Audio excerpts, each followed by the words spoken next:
Good afternoon, dear students. Yesterday we learnt about the formation of the coal in the Earth's crust. Okay, how it was formed millions and trillions of years ago, and then we also learnt that how many types of coal is there.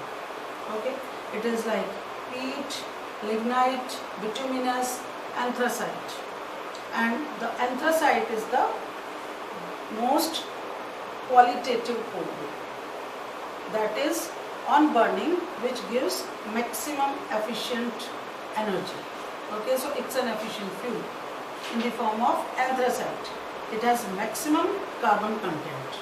Okay, so today in the further concepts we are going to study about destructive distillation of coal. You know what is destructive distillation of coal? It means that when coal is heated in the absence of oxygen, it undergoes destructive distillation and gives some byproducts. And what are the products that we get from the destructive distillation of coal? They are coke, then coal tar and coal gas. Okay, so these are the various byproducts of the destructive distillation of coal. Okay, and what is destructive distillation of coal? That when coal is heated in the absence of air, then it undergoes some destructive distillation. Okay, and distillation is like, it is basically used for the liquids. When two miscible liquids they get mixed together, then we have to separate it out. So it means that coal also contains some sort of substances which are mixed in it. So in the absence of air or oxygen, when we heat it, then what do we get? We get various byproducts. So what are they and how do we get? So first one is coke. What is coke? It is a hard porous solid substance which is obtained on destructive distillation of coal. When coal is heated, we get coke. Now this coke is rich in carbon. It has lots and lots of carbon, and on burning it emits less smoke. So it is being used in extraction of iron. When the metallurgical processes are taken or carried on to extract iron from its ore, then coke is being used over there. Okay, then it also used in manufacturing steel. Okay, and what else? It is heated in blast furnace. It's a very huge furnace, and in that it is being heated, and steel is made, and besides that, for cooking and heating also we are using the coke, because it is emitting very less smoke, and it means that it is an efficient or ideal fuel. Then next is coal tar. Coal tar is again a byproduct of destructive distillation of coal. Now in this what happens? A thick viscous means little bit sticky, okay, density is more, liquid is formed, and this liquid is used to make paints, insecticides, pesticides, drugs and explosives also. Okay, explosives just like bombs and all such type of things. Then third one is coal gas. It's a gas, again a byproduct of destructive distillation of coal. When coal is burnt, at that time this gas is produced. Okay, when coal is heated in absence of air, we get this coal gas. Now this gas is quite inflammable. Highly inflammable means it can easily catch fire. Then it is also used as fuel for both purposes, domestic as well as commercial. Okay, so this was about the destructive distillation of coal. Now we are going to study about, we will study about petroleum. So I hope this concept is clear to everyone. It was not so difficult, but it can be asked in exams for anyhow, for one mark questions, or for 2 marks, or for 3 marks. That what are the byproducts of the destructive distillation of coal? What are the byproducts, and explain them. Okay. Now let us start about petroleum. Again, this is not a new concept to you. You are studying it since your primary classes. Okay. Now, what happens in petroleum and how it is formed in the Earth's crust? Actually, what happened? Petroleum. What is the word? You know, petroleum word is made up of two words. That is petra, oleum. These are Greek words. This word petra means rocks, and oleum means oil. Okay. So it is the oil which is drilled from the rocks, drilled out from the rocks. That's why we call it petroleum. Fine, petroleum. So how and what is it? Petroleum is a dark, it's a dark colored and thick oil. Means with lot and lots of density. Thick oil. Okay, which is formed deep below some underground rocks. Okay, underground rocks it is being formed. See, that's why I said that oil that is drilled out from the rocks. Now, it is now petroleum is not a single compound. It has lots and lots of more compounds mixed with it. Okay, it's a complex mixture of chemical compounds, and we call those compounds as hydrocarbons. What do we call them? Hydrocarbons.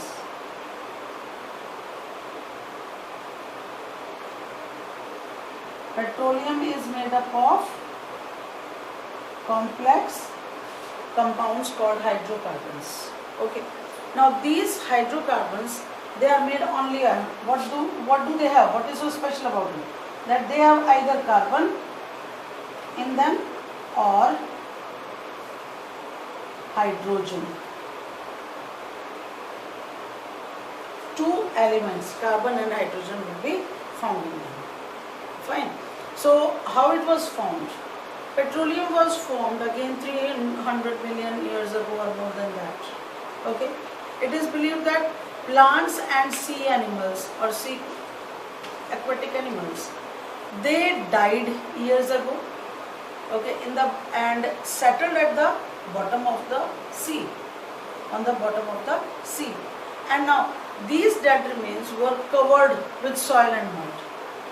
Now due to high pressure, again the same thing, due to high pressure of what? Water is there, then soil layers are there, so they are creating pressure on them.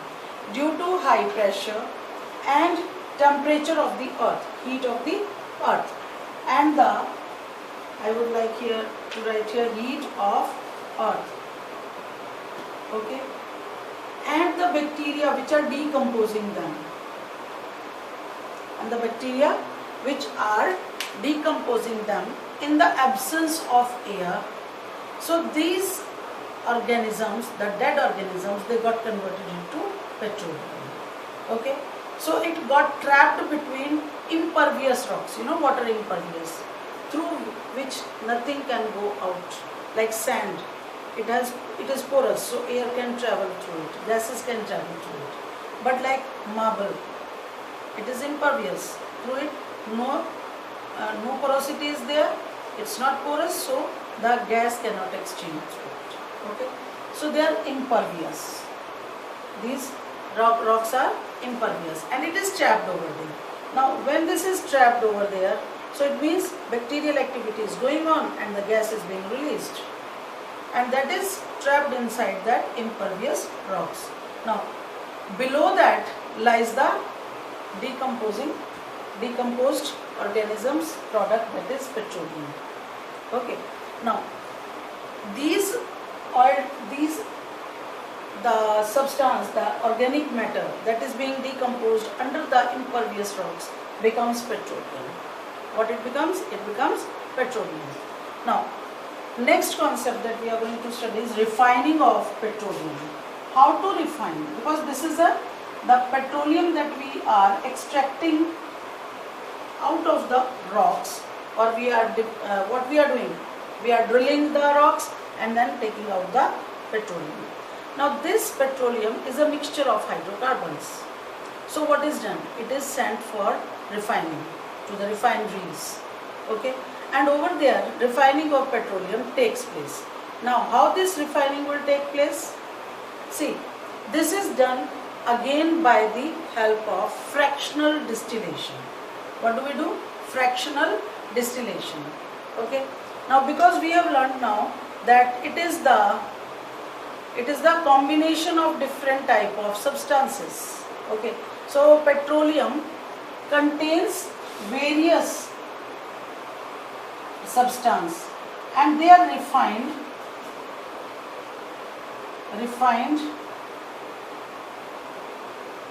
by the process of fractional distillation.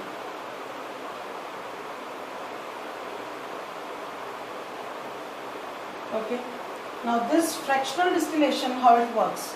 Actually there is a fractionating column, and in that column this is filled, petroleum is filled, and it is started heating. So when it heats, what happens?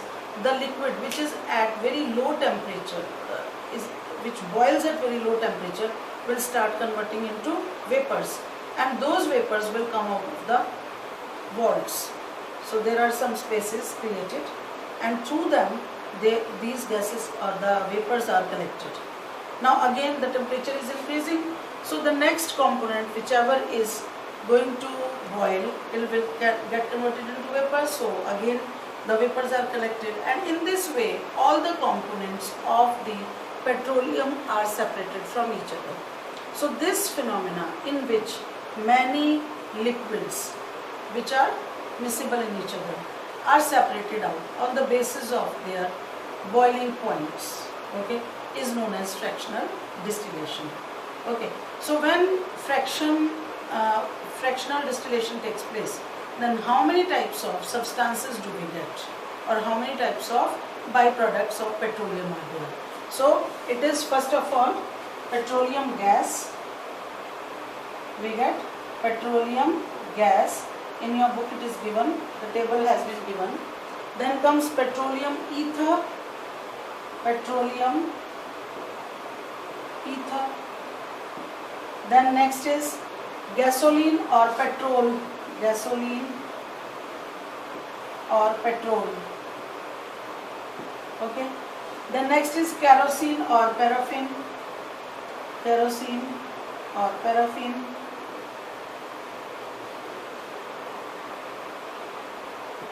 Okay. After that, diesel,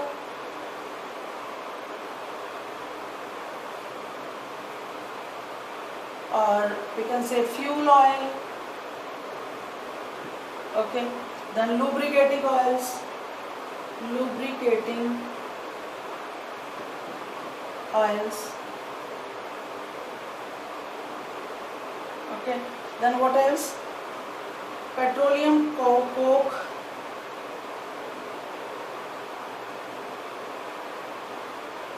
Or we can say asphalt also, asphalt. And the last is paraffin, wax. So these are the byproducts of the petroleum, okay, when petroleum is being refined. Now this was about, and they have very good uses also. This is being used, all these byproducts that are obtained are being used somewhere or the other. Now let us come to the next concept, that is natural gas. What do you mean by natural gas? I hope this is clear. Okay, next concept is about natural gas.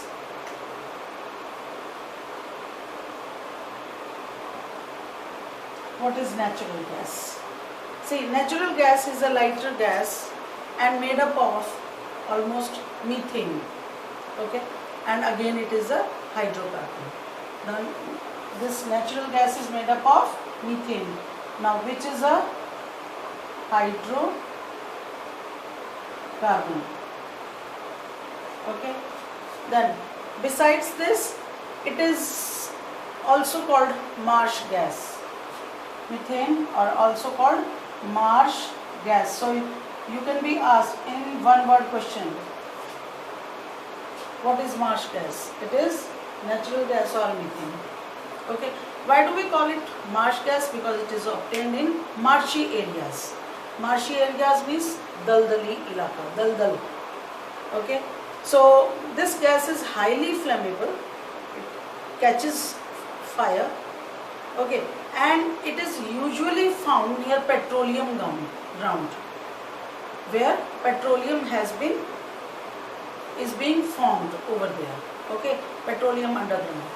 Okay, so in last concept when I was telling you that the gas is trapped between the impervious rocks, and which gas? This is only the gas that we are talking about. Okay, so it is pumped from below the ground and transported to the pipelines and stored over there, because it is a flammable gas, so we can use it, it can be utilized. Okay, now it has no odor, no smell, no odor, neither it has color. So these are the characteristic properties of natural gas. Okay, now it is stored in tanks, etc., and then mixed with a chemical so that it gives a strong odor. Like in houses you have seen, the kitchen, or like rotten eggs. Okay, so that because it is not having any kind of odor, if it starts leaking, then how we will come to know? It will be dangerous. So to make its presence felt, it is mixed with a compound. Okay, so when it is leaking or it is observed, then we will see or feel that pungent smell, irritating smell. Okay, now this odor will help in detecting the leakage of the gas. Okay, then it is also compressed. Natural gas is compressed at high pressure, and we call it CNG, compressed natural gas, full form. Again an important thing. Okay, it can be compressed, and this is known as compressed natural gas, CNG. Okay, now this CNG is used to generate electricity. For what it is being used? Generate electricity. Okay, and what else? Used for running the vehicles, or it can be used in household activities for cooking food, etc. And in industries it is being used for manufacturing chemicals and all. So this is how we can discuss about the natural gas. Now comes that what is the impact of burning of these harmful products. Okay, these fossil fuel or the harmful the byproducts which are formed, how they affect our environment. So in this, if it is completely burned or complete combustion takes place, then unwanted substances are released and they remain suspended in the atmosphere. So now what is the impact, harmful impact on the environment? If these fuels are burnt, they on incomplete combustion will create soot. Okay, when they are not completely burnt, they are going to produce soot. So it will cause the respiratory problem as well as skin problems also. Okay, and they will do what?